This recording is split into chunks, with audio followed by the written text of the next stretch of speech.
नमस्कार, आप देख रहे हैं प्रदेश का नंबर 1 और सबसे भरोसेमंद news channel India news Haryana और मैं हूं आपके साथ आयुष चित्रांश। नए कृषि कानून के विरोध में किसान आंदोलन लगातार जारी है और इस बीच बुधवार को एक बार फिर से किसान संगठन और केंद्र सरकार के बीच बैठक होनी है। कल होने वाली इस बैठक पर सभी की निगाहें टिकी हैं। सरकार को भी उम्मीद यह है कि कल की बातचीत कुछ आगे बढ़ेगी। उधर धरने पर बैठे किसान 26 जनवरी को ट्रैक्टर परेड की तैयारी में है। दिल्ली पुलिस के साथ बैठक में भी किसान प्रतिनिधियों ने यह साफ कर दिया है कि हर हाल में दिल्ली की आउटर रिंग रोड पर ट्रैक्टर परेड निकालेंगे। किसान आंदोलन पर गठित सुप्रीम कोर्ट की कमेटी भी 21 जनवरी को किसानों के साथ बैठक करेगी।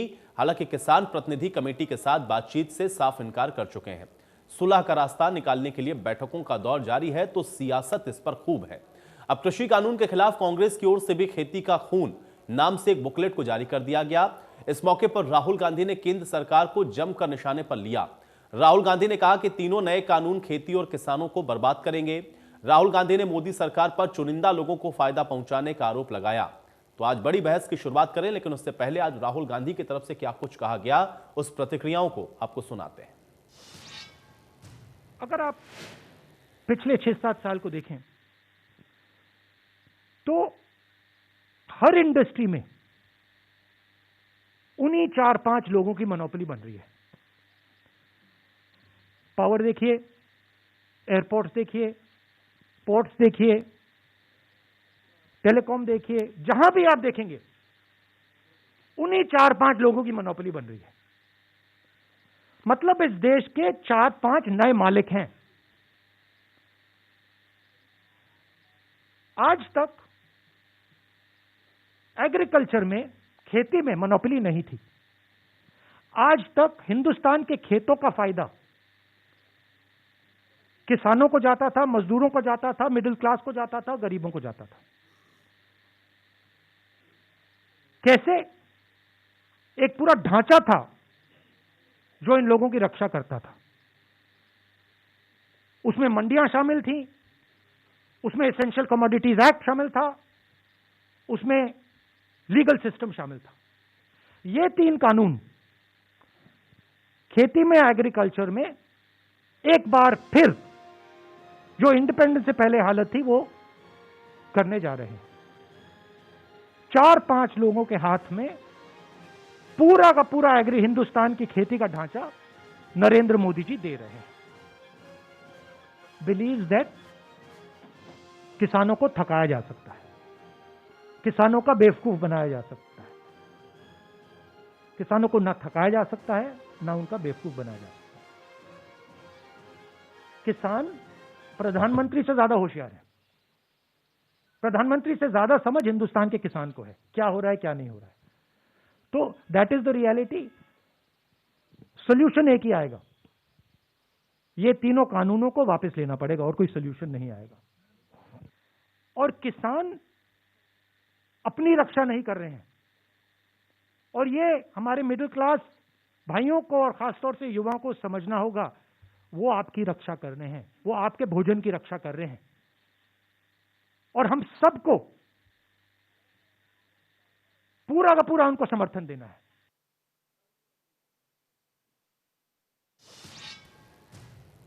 तो किसान आंदोलन पे गठित सुप्रीम कोर्ट की ओर से कमेटी 21 जनवरी को किसानों के साथ बैठक करेगी और कमेटी 21 जनवरी को पहली बार किसानों के साथ बैठक करेगी, उनकी राय को जानेगी। अब कमेटी ने किसान संगठन से उनसे मिलने और बातचीत करने की अपील की है। हमें ऑनरेबल सुप्रीम कोर्ट की तरफ से जो निर्देश दिए हैं कि हमने सभी फार्मर्स ऑर्गेनाइजेशंस को सुनना है जो नए कानूनों का विरोध कर रहे हैं, जो कानूनों को सपोर्ट कर रहे हैं। सिर्फ फार्मर्स ऑर्गेनाइजेशंस ही नहीं, बल्कि जो भी स्टेक होल्डर्स है, जैसे फार्म प्रोड्यूस एक्सपोर्टर्स है, फार्म प्रोड्यूस ट्रेडर्स है, मिलर्स है, जीनर्स है, और डेयरी इंडस्ट्री है, पोल्ट्री इंडस्ट्री है, जो भी है, इन सबसे बात करके इनका इन कानूनों के बारे में क्या कहना है, उन्हें किस तरह के बदलाव चाहिए या नहीं चाहिए, या उनको कानून पूरी तरह से रद्द करना चाहते हैं, जो भी उनका स्टेटमेंट है हमें उनसे सुनना है। और उनको सुनने के बाद ये कमेटी अपना रिपोर्ट ऑनरेबल सुप्रीम कोर्ट को पेश करेगी और सुप्रीम कोर्ट इससे आगे जो भी निर्णय लेगी की मीटिंग में ये तय हुआ है कि फार्मर्स के साथ पहला मीटिंग होगा 21 तारीख को 11 बजे पहला मीटिंग होगा।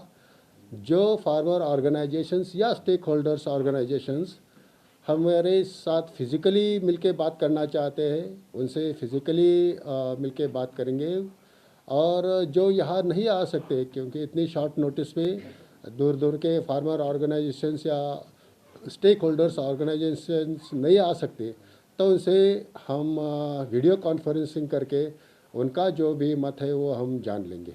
ये कमेटी सम्मानीय सुप्रीम कोर्ट ने अपॉइंट की है, किसे अपॉइंट करना नहीं करना वो सुप्रीम कोर्ट के दायरे में आता है।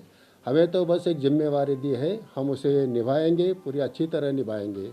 और जो किसान संगठन आज ये कह रहे हैं कि हम कमेटी से बात नहीं करेंगे, तो हम उनसे विनती करते हैं कि हम किसी पार्टी से नहीं है या गवर्नमेंट के तरफ से भी नहीं आए हैं, हम सुप्रीम कोर्ट की तरफ से आए। हमसे बात करो, आपका जो कहना है हम सुप्रीम कोर्ट तक पहुंचाएंगे और पूरे ईमानदारी से पहुंचाएंगे, तो उन्हें बात करना चाहिए। We welcome them, we request them to come and speak with us. तो कमेटी की तरफ से भी किसानों से मिलने का आह्वान किया गया है, लेकिन सवाल इस बात का बरकरार है कि क्या किसान इस कमेटी के सामने जाएंगे, और कई महत्वपूर्ण सवाल हैं, उस पर भी नजर डालते हैं, फिर आज की बड़ी बहस की शुरुआत करेंगे। सवाल पहला महत्वपूर्ण यह है कि कल की वार्ता जो होनी है क्या उससे सुलह का रास्ता निकलेगा, क्योंकि 54 दिन से लगातार इसी पर चर्चा जारी है। किसान परेड पर अड़े हैं, अब समाधान इसका कैसे निकलेगा ये भी दिल्ली पुलिस को देखना है, क्योंकि सुप्रीम कोर्ट इसको पहले ही स्पष्ट कर चुका है कि दिल्ली पुलिस ही इसका समाधान निकाले। अब सुप्रीम कोर्ट की कमेटी से क्या किसान बात करेंगे, ये भी अपने आप में महत्वपूर्ण सवाल है, क्योंकि कमेटी की तरफ से क्या कहा गया ये हमने आपको भी सुनवाया है। और अब एक और महत्वपूर्ण सवाल ये भी है कि आंदोलन के बीच में बुक पॉलिटिक्स के आखिर मायने क्या हैं, क्योंकि आज कांग्रेस की तरफ से भी खेती का खून और ये बुक लॉन्च की गई हो, और इसी के साथ तमाम अहम सवाल बरकरार हैं इस किसान आंदोलन को लेकर। आज इसी पर चर्चा की शुरुआत करते हैं। कुछ मेहमान मेरे साथ जुड़े हैं, उनका परिचय मैं आपके साथ पहले करवा देता हूं। रमणीक मान जी हमारे साथ जुड़े हुए हैं, प्रवक्ता हैं भारतीय जनता पार्टी के। रमणीक मान जी, आपका बहुत स्वागत है। बालमुकुंद शर्मा जी हमारे साथ जुड़े हुए हैं, प्रवक्ता हैं कांग्रेस पार्टी के। बालमुकुंद शर्मा जी, आपका भी बहुत स्वागत है। और राजेंद्र जादौन जी हमारे साथ जुड़ चुके हैं, वरिष्ठ पत्रकार हैं। राजेंद्र जादौन जी, आपका भी बहुत स्वागत है। आज चर्चा की शुरुआत बालमुकुंद शर्मा जी मैं आपसे ही करूंगा, क्योंकि आज राहुल गांधी की तरफ से प्रेस कॉन्फ्रेंस करते हुए खेती का खून एक बुकलेट को जारी किया गया है।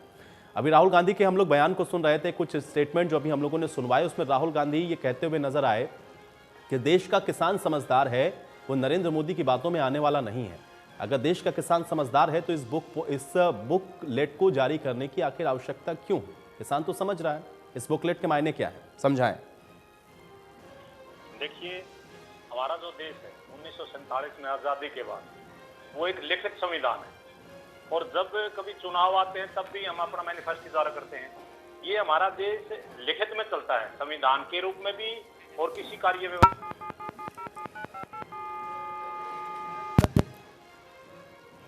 बालमुकुंद शर्मा जी, मुझे आपको रोकना होगा, आपकी आवाज मुझ तक स्पष्ट नहीं आ रही, कुछ तकनीकी समस्या में दोबारा आपके पास वापस आऊंगा। मैं रमणीक मान जी का रुख कर लेता हूं। रमणीक मान जी, आज बुकलेट जारी की गई खेती का खून, और राहुल गांधी ये भी कहते हुए नजर आए कि अब तो 4-5 लोग ऐसे हैं जिनके हाथों में आप लोग पूरा देश सौंप देना चाहते हैं, किसानी ही बची थी उसको भी आप लोग उनके हवाले कर रहे हैं। जवाब दें।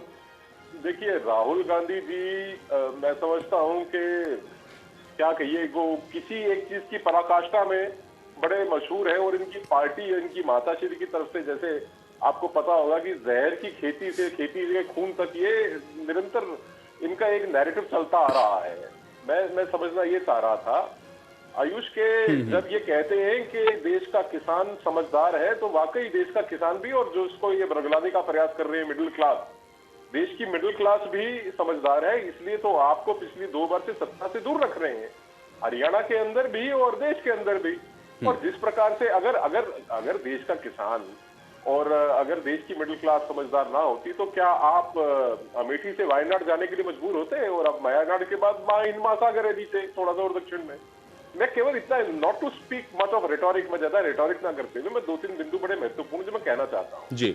पहली चीज तो ये कि जिस प्रकार से इन्होंने एक नैरेटिव आज दोबारा सेट किया कि बिना तीनों कृषि कानूनों को वापस लिए इसके अंदर कोई और रास्ता नहीं है। ये नैरेटिव कौन सेट कर रहा है? कांग्रेस पार्टी सेट कर रही है। कब से सेट कर रही है मैं बताता हूँ। इसकी आधारशिला रखी इन्होंने 5 अक्टूबर 2020 को, जब राहुल गांधी जी एक सोफा ट्रैक्टर में बैठ के आए। एक तरफ उनके पंजाब के मुख्यमंत्री थे और उनके ट्रैक्टर के सारथी थे सुनील जाखड़, जो पंजाब कांग्रेस के प्रदेश अध्यक्ष थे। तो ये इन्होंने वहां से और हरियाणा के अंदर इन्होंने वो ट्रैक्टर यात्रा अपनी लेके आए। उसके बाद यहाँ पे भी उनके साथ कुमारी शैलजा जी सारथी रही और एक बगल उनके दीपेंद्र हुड्डा बैठे रहे, कभी सुरजेवाला जी बैठे रहे। बहर ये कहना बड़ा जरूरी है यहाँ पे कि 2-3 बातें मैं कहता चलूं कि पंजाब के अंदर एक विधायक है पंजाब के, उनका नाम है गुरकीरत सिंह। गुरकीरत सिंह के एक स्टिंग के अंदर, वो एक प्राइवेट न्यूज चैनल के स्टिंग में वो पकड़े गए। उन्होंने वास्तव में कहा कि हम फाइनेंशियल, लॉजिस्टिकल यानी कि आर्थिक भी और माली भी, और हम हर तरीके की मदद कर रहे हैं और हम यहाँ पे एक सिस्टमेटिक तरीके से इसको चला रहे हैं। ये जितना आयोजन हो रहा है टिंगू बॉर्डर के ऊपर, दिल्ली बॉर्डर के ऊपर, वो सब की सब हम लोग कर रहे हैं, हमारी सरकार कर रही है। तो अब जब कांग्रेस पार्टी को दिखता है कि कहीं ना कहीं ये कहीं सुलझ ना जाए मैटर, तो राहुल गांधी जो इनके पूर्व राष्ट्रीय अध्यक्ष हैं वो इसके अंदर कूद पड़ते हैं और आके दोबारा एक नैरेटिव सेट करने का प्रयास करते हैं। क्योंकि नहीं, लेकिन रमणीक मान जी मुझे ये बताएं कि ये नैरेटिव कैसे इन्होंने सेट कर दिया? क्योंकि आपने तो कहा कि भाई देश का मिडिल क्लास भी आपके साथ में है, किसान भी आपके साथ में है, आप सत्ता में भी हैं, तो इनकी बात को अगर कोई सीरियस नहीं लेता तो नैरेटिव कैसे सेट कर दिया इन्होंने? ये सवाल तो पूछा जाएगा ना आपसे। मैं बताता हूँ, उसका मैं आपको वाज़ेह तौर पर बताता हूँ। देखिए, अभी हाल ही में संपन्न हुए बिहार चुनाव में आपने देखा किस प्रकार से भारतीय जनता पार्टी और जेडीयू का हमारा जो संयुक्त वहां पे सरकार थी वो पुनः रिपीट हुई है। देखिए, ये बात इस बात के ऊपर मुहर लगती है कि लोग प्रदेश के भी और देश के भी लोग हमारे साथ हैं। और मैं बता दूं 95% देश का किसान, जैसा कि अब आप देख लीजिएगा आने वाले समय में सुप्रीम कोर्ट की कमेटी के समक्ष जो समर्थन में किसान है वो यूनियनें भी आएंगी, वो भी अपने आप को प्रस्तुत करेंगी। और आपने कहा था, जब आपने पूछा कि ये क्या कारण है, तो कारण ये है कि कांग्रेस को कलेश पसंद है। एक गाना था उसका, एक जो दूसरा वर्जन है वो ये है, कांग्रेस को कलेश पसंद है। ये लोग कलेशी लोग हैं, इनको कलेश पसंद है, ये सच्चाई है इनकी। चलिए, और आप ठीक है, देख लीजिए 47 से ठीक है, चलिए मैं एक एक करके और कमेंट ले लेता हूं। कुछ और मेहमान भी मेरे साथ जुड़ गए, उनका परिचय भी मैं एक बार करवा देता हूं। अमनदीप केसरी जी भी हमको ज्वाइन कर रहे हैं इस बीच में, इनेलो के प्रवक्ता है। अमनदीप केसरी जी, आपका भी स्वागत है। राजेश दहिया जी भी हमारे साथ जुड़ चुके हैं, किसान नेता है। राजेश दहिया जी, आपका भी इस चर्चा में बहुत स्वागत है। बाल मुकुंद जी, बहुत जल्दी से मैं आपके पास आ जाता हूं, आपकी बात अधूरी रह गई थी। सवाल मेरा वही है कि अगर देश का किसान समझदार है तो बुकलेट की आवश्यकता क्या है? और किसान थोड़ी ना बुकलेट पढ़ेगा, किसान को तो पता है उसको क्या दिक्कत है। ये बुकलेट किसके लिए है? ये आप ये देखिए, कांग्रेस पार्टी ज्यादातर समय इस देश में सत्ता में रही है और शासन का इतना अनुभव है। जो चीजें हमने की, आप हमारे शब्दों पर जाइए, खेती का खून, ये हम राहुल जी ने जैसे आज कहा है, मैं और इसको थोड़ा विस्तृत ले जाता हूँ। राहुल जी ने जैसे जिक्र किया पावर का, पोर्ट का, एयरपोर्ट का, टेलीकॉम का, रेलवे का, ये सब निजीकरण कर दिया मोदी जी की गवर्नमेंट ने। और जबकि इन्होंने ये भी कहा था कि मेरे जीते जी कुछ भी निजीकरण नहीं होगा। रेलवे के बारे में शब्दों से व्यक्त किया था कि जब तक मैं जिंदा हूं कोई निजीकरण नहीं होगा। अब कृषि बात हम सीधे आ जाते हैं, खेती या खून। अब मैं रमणीक मान जी बीजेपी के प्रवक्ता थे, दूसरे भी साथी हैं, हमारे विद्वान लोग भी यहाँ बैठे हैं। एक कृषि से जिससे प्रत्यक्ष और अप्रत्यक्ष रूप से लोग जुड़े हुए हैं। एक और बहुत बड़ा सेटबैक जैसे लगेगा, जिस तरीके से गरीब लोगों के बारे में बताया। आयुष जी, अगर आप ग्रामीण अंचल से जुड़े रहे हो या नहीं हो तो मैं आपको बड़े विस्तृत रूप से बताऊंगा। जब हम लोग खेती करते हैं गांव में, पूरे इलाके में, वहाँ कुछ लोग ऐसे होते हैं जिनके घर पे जमीन नहीं है अपनी, वो लोग हमारे साथ जुड़े रहते हैं। जैसे कोई पशु का चारा लेके आना है या खेतों में घास होती है अलग तरह की, कोई लकड़ी लेके आनी है, वो लोग पूरे के पूरे इलाके गाँव के गाँव लोग हमारे किसानों से जुड़े रहते हैं। क्योंकि मैं खुद किसान हूँ, मुझे तो जब अगर ये एग्रीमेंट लागू हो गया तो वो जो कंपनियां आएंगी तो वो उन लोगों को तो उन खेतों में जाने तक भी नहीं दिया जाएगा। आधी आबादी तो वैसे मर जाएगी। हम जो लोग, तो बाल मुकुंद शर्मा जी, यही तो मैं आपसे पूछ रहा हूं ना, क्योंकि आप तो कह रहे हैं ना किसान समझदार है, और किसान समझदार है तभी तो वह भाई बॉर्डर पर बैठा है, अपनी हक की लड़ाई लड़ रहा है, कह रहा है कि हमको नहीं चाहिए, ये कानून हमारे हित के नहीं, इसको वापस करिए। अगर किसान समझदार है तो ये बुकलेट किसके लिए है? मैं ये समझने की कोशिश कर रहा हूं। कांग्रेस पार्टी के लिए है, वोट के लिए है, राजनीति के लिए है, किसके लिए है ये बुकलेट? वो बुकलेट कौन पढ़ेगा? कि किसान तो खुद ही कह रहा है कि उसका खेत नहीं रहेगा, वो क्या करेगा? वो तो कह रहा कानून वापस करिए, हम घर वापस चले जाते हैं। लेकिन ये बुकलेट किसके लिए है? खेती का खून। मैं बताता हूँ, ये आपकी और हमारी जो उम्र है ना, हमने जंग आजादी की लड़ाई नहीं देखी। कांग्रेस के जो लोगों ने जब जंग आजादी की लड़ाई शुरू करी थी अंग्रेजों के खिलाफ, तब तो ये भी नहीं पता था कि हम आजाद होंगे ना होंगे, सत्ता में आएंगे नहीं आएंगे। ये जो बीजेपी के लोग हैं, ये सत्ता इनके लिए प्यारी होगी। ये जो लोग, मैं ये कहता हूँ हमारी तो अगली पीढ़ियों तक भी अगर हमें बीजेपी से लड़ना पड़ेगा तो हम बीजेपी से लड़ेंगे, हमारा सिद्धांतों की लड़ाई है। ये लोग 4.5 साल तक विकास की बात करते रहते हैं, चुनाव की डेट डिक्लेयर होते ही धर्म पे, जाति पे, भेदभाव पे, बंटवारे पे आ जाते हैं। मैं उन बातों में नहीं जाता, आप एक बात समझ के चलिए, ये तो किसान है, किसान कोई दबा कुचला व्यक्ति है, आखिरी छोर का बैठा व्यक्ति, अगर उसके साथ भी न्याय होगा तो क्या कांग्रेस उसके साथ खड़ी नहीं होगी? बालमुकुंद जी, सवाल मेरा अभी भी वही है कि किसान या तो समझदार होगा या तो अनभिज्ञ होगा या तो उसके पास जानकारी नहीं होगी। अगर राहुल गांधी कहते हैं कि किसान समझदार है तो बुकलेट किसके लिए है, मैं ये समझने की कोशिश कर रहा हूं। किसान तो समझ ही गया है। अब तो आप लोगों के वर्ड को मैं कोट कर रहा हूं ना, आप लोग कह रहे हैं कि भाई पूरे देश का किसान विरोध कर रहा है। आपकी बात को कोट करते हुए मैं ये भी कह रहा हूं कि राहुल गांधी कह रहे हैं किसान समझदार है, वो मोदी के झांसे में नहीं आने वाले हैं। तो भाई ये बुकलेट किसके लिए है? जब किसान समझदार है तो उसको तो पता ही है, फिर ये बुकलेट की क्या आवश्यकता है? किसके लिए है? वो कौन लोग हैं? वो कौन सा तबका है? वो कौन सा वर्ग है जिसके लिए ये बुकलेट है? बस इतना बताइए मुझे बालमुकुंद जी। ये बीजेपी के लोगों के लिए है। ये बीजेपी के लिए, ठीक है, चलिए ये बुकलेट आपने बीजेपी के लिए जारी किया।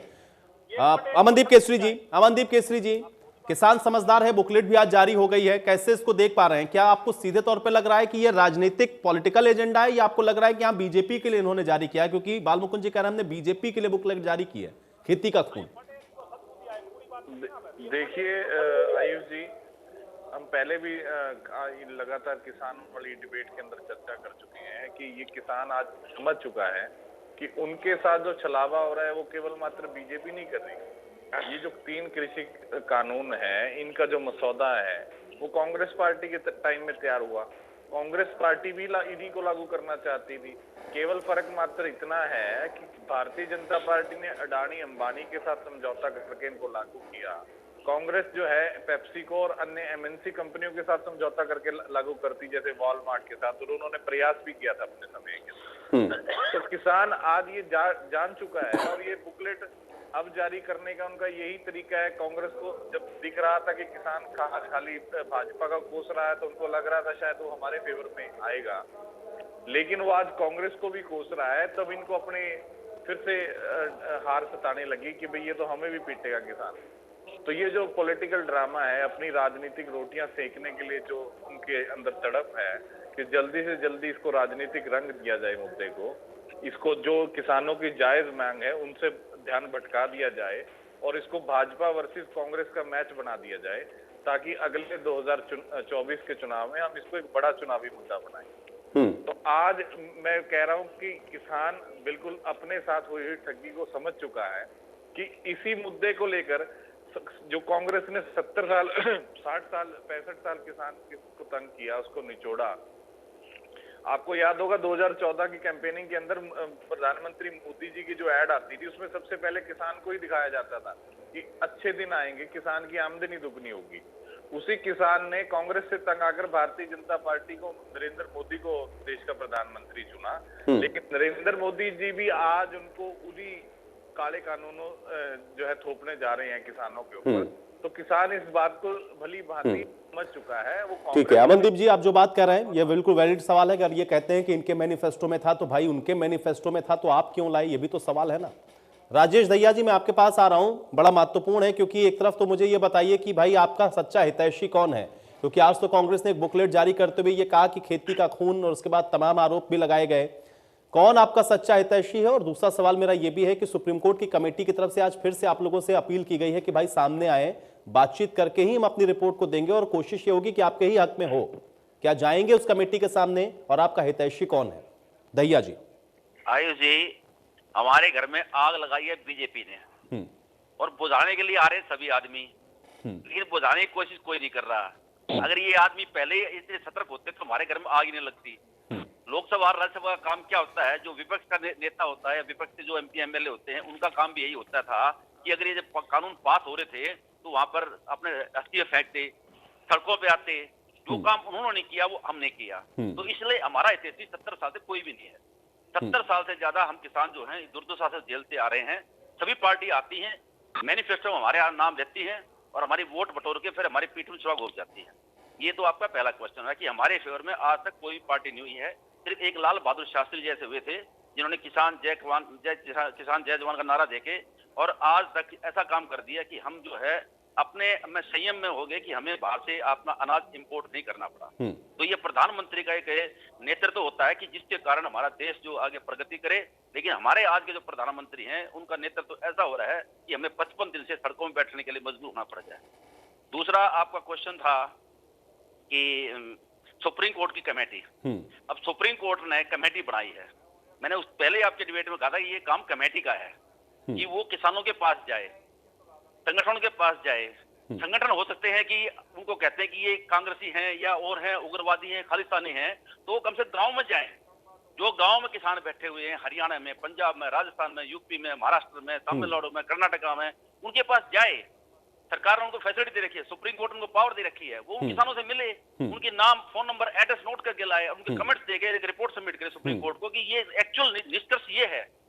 मैं ये नहीं चाहता कि वो यहाँ विज्ञान भवन के एसी कमरे में बैठकर हमें नोटिस देकर बुलाए और हम अपनी भाषा उनको बताए हैं और वो उसको रिपोर्ट सबमिट करें सुप्रीम कोर्ट। नहीं दहिया जी, ये सवाल मैं आपसे पहले भी पूछ चुका हूं। जिस दिन कमेटी का गठन हुआ था उस दिन भी हम लोग चर्चा में बैठे थे। मुझे ये बताइए, क्योंकि आप लोग तो बराबर सरकार के साथ वार्ता में जा ही रहे हैं, कल फिर आप लोग वार्ता में जाएंगे। जब सरकार के सामने उस बात को रख सकते हैं तो कमेटी के सामने भी रख दीजिए, क्या दिक्कत है? वही तो हम कह रहे हैं, क्यों नहीं जा रहे हैं? उनको वही का नहीं है, वो तो वही से ना क्लिप उठा लेंगे। हम जो हमारी स्टेटमेंट वहां पर है, हम उनके पास जाने की जरूरत ही क्या है? मैं तो उनको अभी कहता हूं कि उस कमेटी को गांव के अंदर जाना। नहीं, उसमें बेसिक फर्क ये है, देखिए जहां तक मैं समझ रहा हूं दहिया जी, बेसिक फर्क ये है क्योंकि आप लोग कहते हैं कि आप जब वहां जाते हैं चर्चा में सरकार के साथ तो वो आपको उसके फायदे बताती है। ये कमेटी आपको फायदे तो नहीं बताएगी ना, कम से कम कानून को आप अपनी बात उनको बताइए जा करके कि ये दिक्कतें हैं या ये चर्चा में हुआ जिसको एड्रेस नहीं हो रहा है, या ये कानून क्यों वापस हो जाने चाहिए, क्यों आपको एमएसपी पर कानूनी गारंटी मिलनी चाहिए, बता दीजिए सामने जाकर के क्या दिक्कत क्या है इसमें। आयुष जी, हमने आपसे पहले भी अपने डिबेट में ये कहा था कि सुप्रीम कोर्ट के अंदर हमारा वो विश्वास टूट चुका था जो 24 के कानून में सुप्रीम कोर्ट के अंदर जस्टिस अरुण मिश्रा ने हमारे साथ जो विश्वासघात किया था। आपको पता होना चाहिए संविधानिक के अंदर भी अगर कोई जज फैसला खिलाफ देता है तो अगली बेंच में वो जज नहीं हो सकता। हमने उसकी अपील भी सुप्रीम कोर्ट में की थी और फिर भी अरुण मिश्रा ने अपनी कमेटी के अंदर चेयरमैनशिप के अंदर हमारे खिलाफ कानून पास किया। हम कैसे उस कमेटी के पास चले जाए जिसके पास कुछ पावर ही नहीं है? कम से कम सुप्रीम कोर्ट के पास पावर तो थी, लेकिन 3 जजों ने आगे प्रेस कॉन्फ्रेंस कर दी। ठीक है दहिया जी, मतलब आपका भरोसा नहीं है इसलिए आप लोग नहीं जाना चाहते? हमारा, मैंने पहले जैसा आपको कह रहा हूं कि हमारा जो किसानों का भरोसा है ना सरकार पे है, ना कोर्ट पे है, ना किसी और आदमी पे, क्योंकि हमारी बात कोई सुनता ही नहीं है, सब अपने फायदे गिनाते हैं। हम उनको ये कह रहे हैं कि ये अगर कानून लागू हो जाएंगे तो हम बंधुआ मजदूर बन जाएंगे, उसका हम उनको स्पष्टीकरण दे रहे हैं। हम बंधुआ मजदूर तो फिर दहिया जी कल की वार्ता के मायने क्या है? फिर तो वार्ता में मना कर दिया करिए ना। आप लोग तो वार्ता में जाते भी हैं, फिर कहते हैं भरोसा भी नहीं है, फिर आप अगली वार्ता की डेट भी निर्धारित करके आ जाते हैं। भाई मना कर दीजिए ना सरकार को कि हमको वार्ता करनी नहीं है आपसे, आप कानून वापस लीजिए, हम घर जाएंगे। ये बात आप लोग क्लियर कर चुके हैं, धरना प्रदर्शन आप लोग कर ही रहे हैं। वार्ता फिर तो बेईमानी हो गई ना, अगर भरोसा ही नहीं है इनके ऊपर तो। नहीं, भरोसा दिलाएंगे ना, वो भरोसा दिलाए तभी हम जाए ना। जब हमने सुप्रीम कोर्ट में ये कहा कि अरुण मिश्रा ने खिलाफ फैसला दिया है तो संविधान के अनुसार वो जज उस अगली बेंच में नहीं होना चाहिए, लेकिन वही उस बेंच की अध्यक्षता कर रहा है और फिर खिलाफ फैसला देगा, तो हम किस पे विश्वास करें? अब जैसे कि हमारे एक मित्र ने कहा था कि गांव में जो हम खेती करते हैं तो कुछ हमारे साथी ऐसे होते हैं जो हमारे खेतों में गुड़ाई करते हैं, नकली घास को निकालते हैं, हमारे साथ मदद करते हैं। तो जैसे कि अगर कॉर्पोरेट ग्रुप आ जाएगा तो वो सारे बेकार हो जाएंगे, और ये तो जनता को समझ जाना चाहिए। किसान तो समझदार है, वो समझ चुका है। अगर ये बड़ी बड़ी कंपनी आ जाएंगी तो जो आटा 20 रुपए किलो मिलता है वो 200 रुपए किलो देगा अडानी अंबानी अपने पैकेट बना के। अभी आपने देखा होगा हमारे हरियाणा में एक मंत्री ने लॉन्च किया था कि गुड़ के पैकेट बनेंगे और शक्कर के पैकेट बनेंगे। वही गुड़ जो होता है वही 50 रुपए किलो होगा, पैकेट बनेगा वही गुड़ 200 रुपए किलो हो जाएगा। ये बात तो आम आदमी को समझनी चाहिए, इसलिए जन आंदोलन बन रहा है। आपने देखा होगा दिल्ली के एक मुस्लिम भाई हमारे यहाँ कॉफी का स्टॉल लगाया हुआ है कुंडली बॉर्डर पे, उसको भी ये बात समझ में आ गई है। चलिए राजेश जी ठीक है, इन बातों को हम लोग लंबे समय से सुन रहे हैं। बस उम्मीद इस बात की है कि हल निकले भाई, इस बात का किसी भी तरीके से समाधान निकलना चाहिए। राजेंद्र जादौन जी, देखिए पॉलिटिकल बातें भी आपने सुन ली, यहाँ पर किसान क्या कह रहा है उसको भी आपने सुन लिया, विपक्षी दलों की तरफ से क्या कहा गया वो भी आपने सुना। मुझे ये बताइए कि एक तो जो आज कांग्रेस की तरफ से राहुल गांधी ने जो बुकलेट जारी की उसके मायने आपको क्या समझ में आए एक वरिष्ठ पत्रकार होने के नाते, और दूसरा ये कि सुप्रीम कोर्ट की कमेटी भी कह रही है कि आप सामने हमारे पेश हो जाएं, कल वार्ता भी होनी है, इन सारे विषयों को आप कैसे देख पा रहे हैं? क्या कुछ उम्मीद आपको लग रही है कि कल कुछ कदम बढ़ेंगे आगे? देखो जी, सुप्रीम कोर्ट की कमेटी का राजेंद्र जादौन जी से मेरा सवाल है। दहिया जी मैं आऊंगा आपके पास, वरिष्ठ पत्रकार है हमारे साथ। राजेंद्र जादौन जी। जी ऐसा है कि कोई भी आहुतियां तभी दी जा सकती हैं जबकि कहीं आग दिखाई देती है। अब ये राजनीतिक दलों को तो आग दिखाई दे रही है ना कि किसान बहुत बुरी तरह से क्षुब्ध है और निराश भी है, उसको लग रहा है कि सामने कोई संकट खड़ा हुआ है। तो सरकार की तरफ से ये गलती हुई है कि जो बातचीत अब हो रही है ये पहले भी हो सकती थी। देखिए, ये बाबा रामदेव जो है एक बड़ी पर्सनैलिटी इस देश में है और वो भारतीय जनता पार्टी के खेमे में बड़े हुए दिखाई देते हैं, खड़े हुए। वो एक प्रेस कॉन्फ्रेंस में चंडीगढ़ में कह चुके हैं कि ये जो बातचीत अब हो रही है ये पहले होनी चाहिए थी, और ये पहले बातचीत ना होने से तमाम तरह की आशंकाओं ने जन्म ले लिया। अगर ये बातचीत पहले होती तो हो सकता है कि ये सब आशंकाएं पैदा ना होती, और आग पैदा ना होती तो किसी भी राजनीतिक दल को आहुति देने का मौका नहीं मिलता। अच्छा, किसान तो इन राजनीतिक दलों पर भरोसा ही नहीं कर रहा है। उनका तो अपना मंच है, वो अपने तरीके से आंदोलन कर रहे हैं, और पॉलिटिकल पार्टीज अगर इंटरेस्टेड है तो वो अपने तरीके से इंटरेस्टेड है, और उनके अपने मंच है और अपने तरीके से आंदोलन चला रहे हैं। तो राजेंद्र जादव जी, बिल्कुल मोटे तौर पे तो हम ये समझ सकते हैं ना कि भाई किसान हित तो अपनी तरफ है, लेकिन अपना क्योंकि राजनीतिक एजेंडा है, अपना इसमें राजनीतिक स्वार्थ है, ये ज्यादा बड़ा विषय है। देखिए, लोकतंत्र में हम किसी के राजनीतिक स्वार्थ को भी कैसे नकार सकते हैं। हाँ, ये जरूर है कि अगर कोई बात लॉजिक से परे है तो आप उसको खारिज कर सकते हैं। वो तो एक लोकतांत्रिक बहस का हिस्सा है। बुकलेट के मायने क्या है? अगर लोग किसान स्वीकार करेगा, जादव जी मुझे ये समझाइए, बुकलेट के मायने क्या है? अगर किसान समझदार है, किसान समझ रहा है, तो आज जो खेती का खून एक बुकलेट जारी की गई, उसके मायने क्या है? नहीं, बुकलेट के मायने ये है कि कांग्रेस उस आंदोलन में अपने आप को जोड़ने की कोशिश कर रही है, और जो जनमत है किसान का उसको अपनी तरफ खींचने की कोशिश कर रही है, और साफ तौर पर यही है। और इसलिए बीजेपी कहती है कि ये जो है इनका नेगेटिव नजरिया है, ये है। अब वो ठीक है कि उनको लगा कि एक चांस मिला है हमें, किसान आंदोलित है, तो अब ये भी कांग्रेस पर ये सवाल उठाए जाते रहे ना कि वो संसद में जब बहस हो रही थी इन विषयों पर तो वो एब्सेंट थे। तो कांग्रेस को जिम्मेदारी ले लेनी चाहिए कि हम एब्सेंट थे। तो ये स्थिति है कि सरकार से भी कहीं चूक हुई है कि जो कोई भी कानून लाना है तो उसके जो स्टेक होल्डर्स हैं, उसके जो पक्षधारक हैं, उनसे बातचीत होनी चाहिए।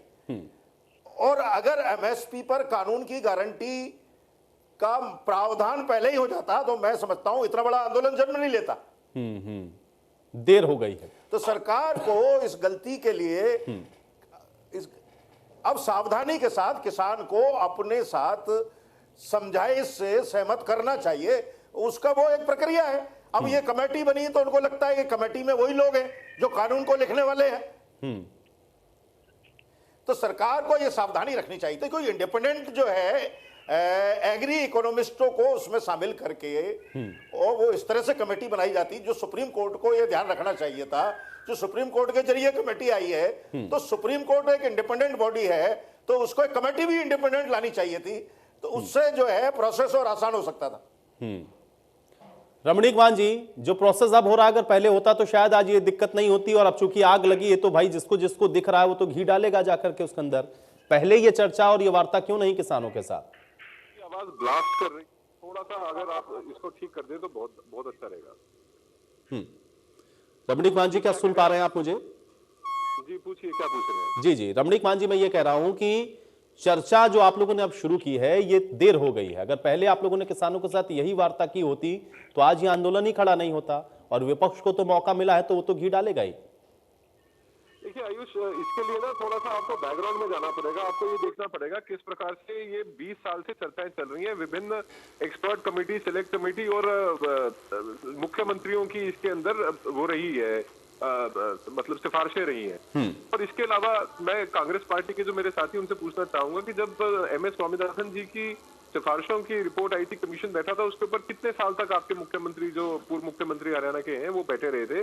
जरा उस बात का भी उत्तर लेते चलिएगा। और एक बात मैं और पूछना चाहूंगा, मैं केवल ठीक ढंग से सुन पाए राजेश दहिया जी की बात, जो किसान नेता है, आपने जोड़ रखा उनको। मैं बताना चाहूंगा दहिया साहब, आपका सबसे पहले तो प्रणाम, क्योंकि हरियाणा के अंदर और भारत के अंदर, इस देश के अंदर किसान नेता बनना बहुत आसान है, किसान बनना बड़ा कठिन है, बड़ा मुश्किल है।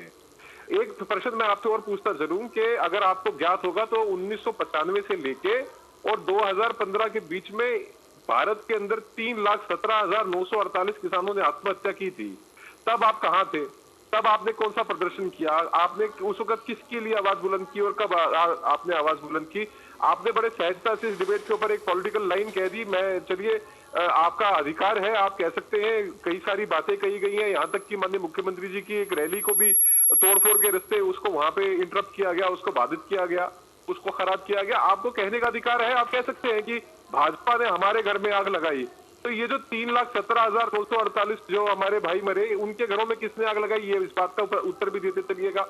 और आप मुझे ये भी बता दीजिएगा कि आजाद भारत के इतिहास में, जैसे आपने कहा, ठीक कहा आपने, कि किसी ने भी आपकी हिमायत नहीं करी, आपके बारे में सोचा नहीं, आपके बारे में कभी देखा नहीं।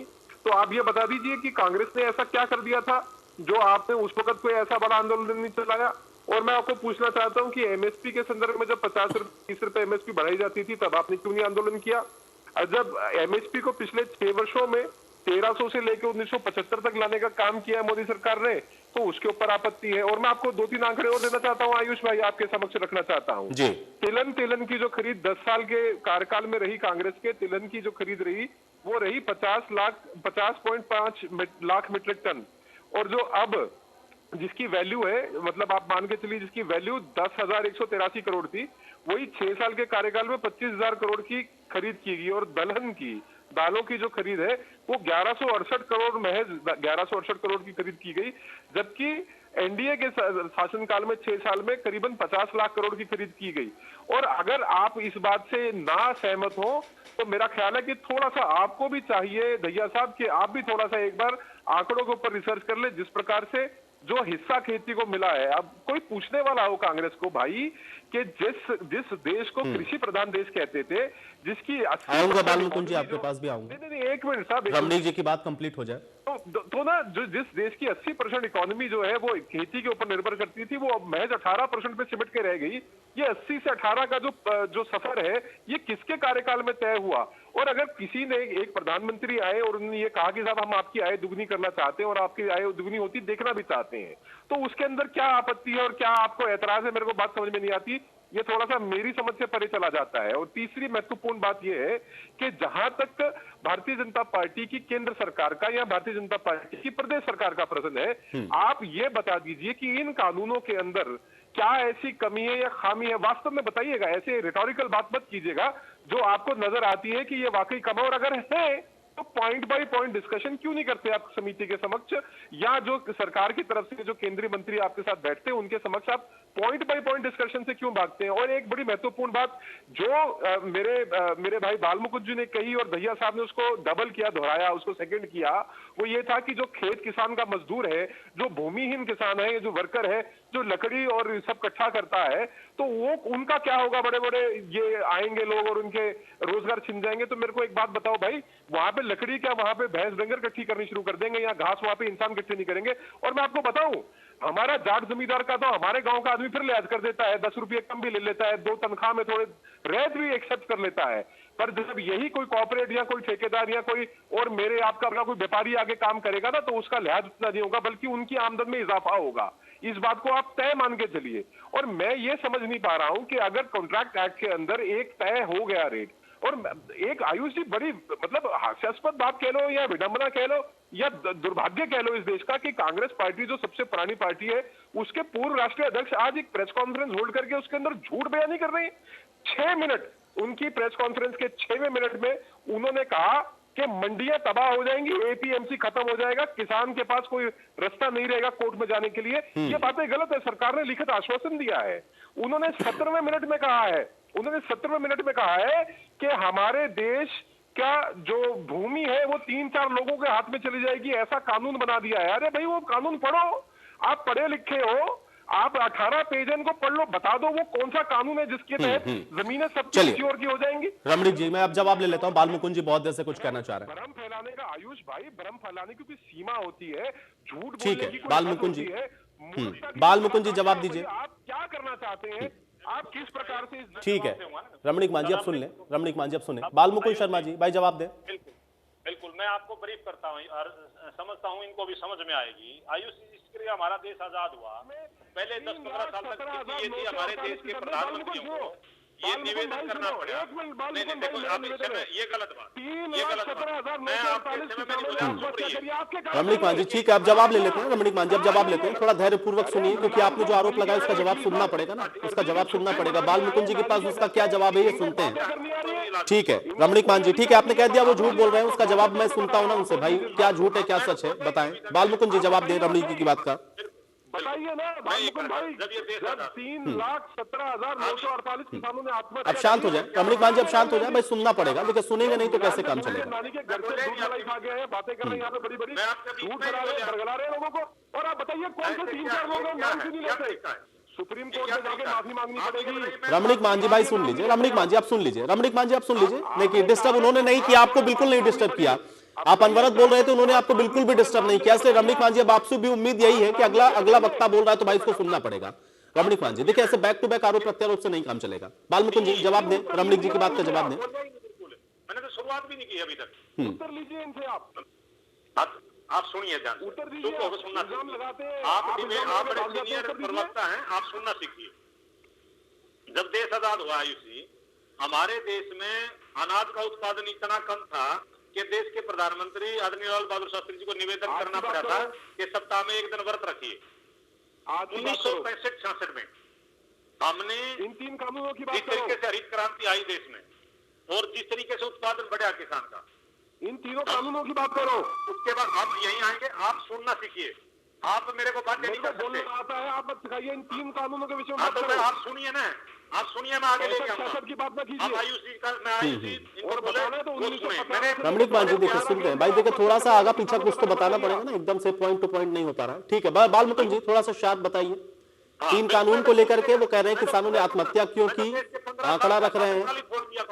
स्वामीनाथन आयोग की सिफारिशों को आप लोगों ने लागू क्यों नहीं किया, उन्होंने ये भी पूछा। सर ऐसे नहीं होता, मैं बताता हूँ ना आपको, आप सुनिए फिर। हम जब हम हरित क्रांति लेके आए, हमने एमएसपी देना शुरू कर दिया किसानों को, फिर हम सफेद क्रांति लेके आए। मैं ब्रीफ करके ले आता हूँ आपको लास्ट में। ये शासन व्यवस्था में ये देश कैसे चलता है। पिछले 10 साल के हमारे कार्यकाल में आप देखिए, हमने ये महसूस किया कि गांव में गरीब मजदूर लोगों को काम नहीं मिलता। हमने उनको काम देने के लिए मनरेगा स्कीम हम लेके आए, 100 दिन का रोजगार हमने सुनिश्चित किया। फिर हमने महसूस किया कि जो और गरीब तबका नीचे के लोग हैं, जिनके इतनी आमदनी भी नहीं है कि जो शाम का भरपेट खाना भोजन करके सो सके आराम से, तो हम खाद्य सुरक्षा कानून लेकर आए। सरकार फूड कूपन लाना चाहती है। किसको बता रहे हैं, किसको बता रहे हैं, किसको मौलिक अधिकार, पूरी सुनते रहिए। गरीब पर राशन बंद करना चाहते थे। आप बात बोलने से कोई फायदा होने वाला, देखिए आयुष जी, आप बताओ ना, ये बीजेपी के लोगों का ये कोई तरीका क्या, मैं नहीं ठीक है, एक सेकंड रमणीक मान जी भाई देखिए, बार बार काउंटर सवाल करने से कुछ हासिल नहीं होगा। आप अपने बात कह लेंगे, उधर से जवाब नहीं आएगा, वो वन वे कम्युनिकेशन का कोई मतलब नहीं है। जवाब तो सुनना पड़ेगा और उसके लिए धैर्य रखना पड़ेगा। सारे प्रवक्ता यहाँ बैठे हुए शांति से सुन रहे हैं। रमणीक जी देखिए, इससे पहले भी आपने सुना ना, आराम से सुना, सब लोग अपनी बात रख रहे थे आराम से। थोड़ा सा आपने जो सवाल पूछा उसका जवाब लेना होगा ना। देखिए रमणीक मान जी, नहीं ऐसे नहीं, रमणीक मान जी देखिए ऐसे नहीं हो पाएगा। बाल मुकुंद जी देखिए बहुत जल्दी बताते चलिए, क्योंकि अभी अमनदीप जी और सबसे मुझे एक कमेंट लेना, अभी समय भी मेरे पास नहीं है। बाल मुकुंद जी ठीक है, वो थोड़ा सा तो अगर बोलेंगे कुछ तो ठीक है, आप अपनी बात रखते रहिए। बाल मुकुंद जी अब हम कांग्रेस की आज के इस पे आ जाते हैं। हमने जब से इस देश में इतने लंबे समय तक लोग इस देश के बहुत बुद्धिजीवी हैं, जिन्होंने 10-10 साल लगातार पहली पंचवर्षीय योजना से 10 साल तक 50 साल तक हमें शासन का व्यवस्था हमने चलाने का मौका दिया इस देश ने, और हमने इसको स्मूथली चलाया भी है। पिछले 6 साल से ये लोग बात करते हैं। राजनीतिक आप ये बताइए, अडानी को बताइए कि आपने किया क्या 50 साल में, 7 साल में किसानों के लिए? अपने गोदाम ले लिए सारे देश में। ये सरकारें जो है पिछले 5 या 6 साल में जितने ये अडानी अंबानी उद्योगपति पनपे हैं, वो केवल बीजेपी के शासन में पनपे हैं। तो पहले से ही जब बीजेपी पार्टी की स्थापना 1980 में, उस समय ये कह दिया गया था ये अमीरों की पार्टी है। आज ये मुझे बताइए, कांग्रेस पर आरोप लगाने वाले लोगों ने, कांग्रेस ने समुद्री चला, ये मंडी व्यवस्था कौन लेके आया, हरित क्रांति कौन लेके आया, सफेद क्रांति कौन लेके आया, ये सब आप लेकर के आए। लेकिन बाल मुकुंद शर्मा जी, जो लाखों किसानों ने आत्महत्या की, वो आंकड़ा वो दे रहे थे 2004 से लेकर के 2013 तक का, उसका भी तो जवाब दे आप लोग ही हुए ना। फिर वो कैसे हुआ? अगर किसानों की स्थिति को आप लोग इतना बेहतर कर रहे थे तो किसानों ने आत्महत्या क्यों की?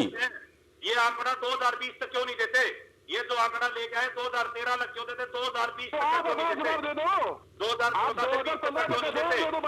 बाल मुकुंद जी, तो वही बात है ना, उन्होंने एक सवाल पूछा, आप काउंटर सवाल उनसे पूछ लीजिए, लेकिन जवाब कोई नहीं देगा इस बात का जवाब कोई नहीं देगा कि किसानों की स्थिति अगर इतनी बेहतर आप लोगों ने करी तो भाई किसान ने आत्महत्या क्यों कर ली। अगर ये साथी आंकड़े सही लेके अगर इसी पर डिबेट करा लीजिए। चलिए ठीक है, अमनदीप केसरी जी, ठीक है, बाल मुकुंद शर्मा जी, ठीक है, अमनदीप केसरी जी बताइए आप। अमनदीप केसरी जी, किसानों का हितैषी कोई नहीं है, किसान खुद इस बात को कह रहा है। अब लेकिन आग लगी है भाई उनके घर में, तो सारे लोग पहुंच रहे हैं वहां पर बुझाने के लिए, लेकिन कोशिश कोई नहीं कर रहा है कि वो बुझ जाए। तो सारे पार्टियों के लिए कहा गया किसान नेता की तरफ से। अमनदीप केसरी जी जवाब दें। जी आयुष जी, देखिए ये बिल्कुल वाजिब सवाल है किसानों का कि विपक्ष ने अपनी भूमिका राज्यसभा लोकसभा में क्यों नहीं निभाई, और जब सबसे बड़ा विपक्षी दल जो कांग्रेस पार्टी है और वो अपने आप को अगर आज किसान हितैषी बता रही है, तो उस समय वो कहाँ थी जब ये बिल लोकसभा में राज्यसभा में पास हो रहे थे। देखिए उसका ये बड़ा वाजिब सवाल है, लेकिन उसका जवाब मैं ये देना चाहूंगा आयुष जी आपको कि अगर कांग्रेस वहां पर इन बिलों का अगर बाइकआउट कर देती या इनका समर्थन ना करती तो उसकी पोल वहीं खुल जाती, क्योंकि कांग्रेस भी इन बिलों को लाना चाहती, जैसे मैंने पहले भी बताया कि कांग्रेस खुद भी इन बिलों को लाना चाहती। और आज उन्होंने देखा, आज भी मैं आज की प्रेस वार्ता से भी आपको बता दूं, राहुल गांधी ने बड़ा क्लियरली कहा कि ये हरियाणा और पंजाब के लोग जो है वो आंदोलन पे हैं। उन्होंने इस आंदोलन को छोटा करने के लिए ये आपत्तिजनक बात कही और मैं इसका विरोध करता हूँ, ये गलत बात है। उन्होंने अपनी प्रेस कॉन्फ्रेंस में हरियाणा और पंजाब का आंदोलन नहीं बताया, जबकि ये आंदोलन पूरे देश में फैल चुका है। वो इसलिए बताया, ये सारी बातें वही संकेत है, ये खुद भी लाना चाहते थे, खुद इनकी पॉलिसी थी। अगर इसका ये जोरदार विरोध लोकसभा में राज्यसभा में करते तो वो इनके समर्थन वाले लोग जो बिलों के समर्थन में और इनको जो फंडिंग करते हैं कांग्रेस को भी, वो इनसे सवाल पूछते, वो इनकी जो है गर्दन पर पैर रखते कि आपने ऐसा क्यों किया। तो आज ये घड़ियाली आंसू बहा रहे हैं, और आज भी मैं बता रहा हूँ घड़ियाली आंसू बहा रहे हैं और किसानों की ताकत को और कमजोर कर रहे हैं। केवल 2 स्टेट का आंदोलन बताया राहुल गांधी ने इनको कि हरियाणा और पंजाब का किसान है वो वॉरियर है, तो ये जबकि पूरे देश का आंदोलन है। ये 3 काले कानून पूरे देश के लिए है, डेथ वारंट है, केवल हरियाणा पंजाब के लिए नहीं है। ये अगवानी कर रहे हैं। ठीक है, दहिया जी जवाब दीजिए। रमणीक मान जी ने आपसे सवाल पूछा कि आंदोलन कर रहे हैं आप लोग, ठीक बात है, आपका अधिकार है, लेकिन ये आंदोलन तो उस समय भी होने चाहिए थे जब आत्महत्या हो रही थी, ये उस समय भी होना चाहिए था जब एमएसपी आपकी 50-100 रुपए बढ़ा करती थी। ये सब आंदोलन उस समय क्यों नहीं हुए? आयुष जी, रमणीक मान को पूरा पता नहीं है कि हम आंदोलन कब से करते आ रहे हैं। 2005 में हरियाणा में भूमि अधिग्रहण किया था कांग्रेस सरकार ने, हम तब से आंदोलन कर रहे हैं। जीटी रोड पे धरने 4 लगे हुए थे जो अब तक चले हुए हैं। रमणीक मान जी को ये नहीं पता कि किसान तो आंदोलन कर सकता है ना, वो कितनी भीड़, अब जैसे आज का जो आंदोलन है, अब जो किसान जो आंदोलन कर रहा है वो उसको पता है कि तेरा सब कुछ खत्म हो जाएगा, तेरे घर में आग लग चुकी है, इसलिए सब सड़कों पे हैं।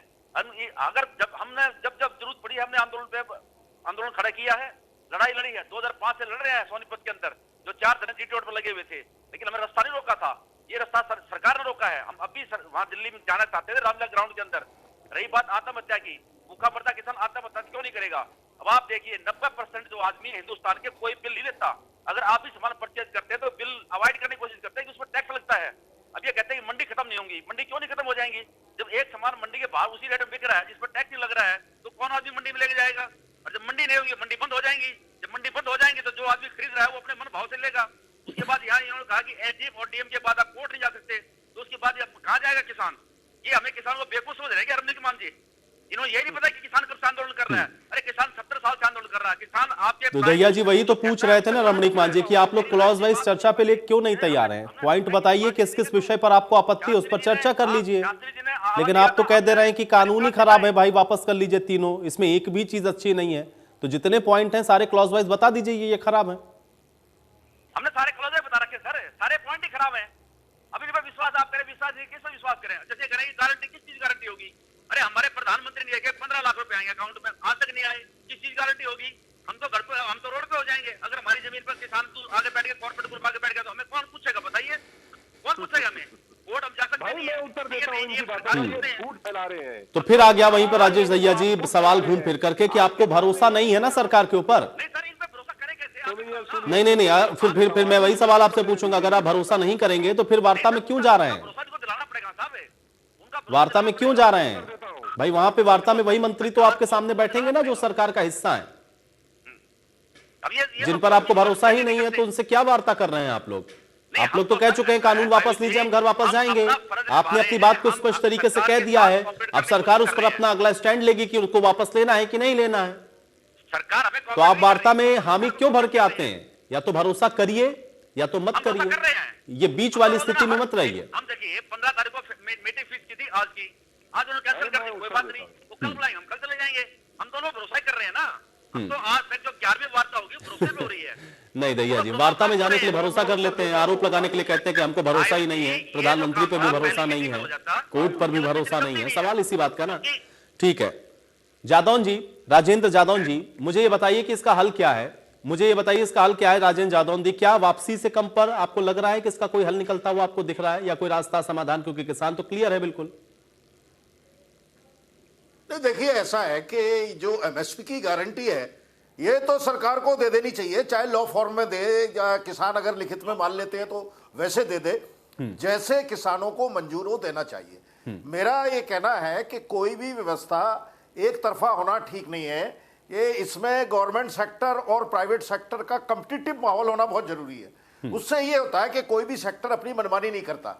तो एमएसपी की गारंटी से ये होगा कि कॉम्पिटिटिव माहौल रहेगा, क्योंकि किसान को ये रहेगा या व्यापारी को, ट्रेडर को, इंडस्ट्रियलिस्ट को ये रहेगा कि सरकार उसके प्रोटेक्शन में खड़ी हुई है। अगर मैं जो है मनमानी करता हूं तो एक प्रोटेक्शन वाल उसके पास सामने है। ये व्यवस्था होनी चाहिए। इसके अलावा जो कानूनों में है उनके कोई प्रोविजंस में कहीं कॉम्प्लिकेसी है तो उन पर चर्चा कर लेनी चाहिए। मैं समझता हूं कि पूरी तरह से कानून को वापस लेने का कोई जिद जो है वो कोई ऐसा बहुत जरूरी नहीं है। उसके जो हार्मफुल चीजें हैं जिनसे किसान को लगता है कि वो उसके लिए बहुत कठिन हो जाएंगे, तो उनका सरलीकरण हो जाए या उनको निकाल दिया जाए, कुछ नए तरीके से लाया जाए। तो ये चर्चा हो सकती है कानून के संशोधन पर। बाकी जो 3 कानून है और एक एमएसपी की गारंटी उनको देनी चाहिए। चलिए राजेंद्र जी, आप किसी बात के साथ चर्चा मुझे यहीं समाप्त करने की, मेरे पास समय नहीं है कि मैं और इस चर्चा को आगे बढ़ाऊं। आप सबका बहुत शुक्रिया अपना समय निकालने के लिए, इस चर्चा का हिस्सा बनने के लिए। हालांकि कल फिर से वार्ता होनी है, उसमें समाधान क्या निकलेगा ये देखना होगा, लेकिन किसान अपनी बात पर अड़े हुए हैं और सरकार लगातार ये बताने की कोशिश कर रही है। अब कल की वार्ता पर देश की निगाहें हैं। आज बड़ी बहस में मेरे साथ फिलहाल इतना ही।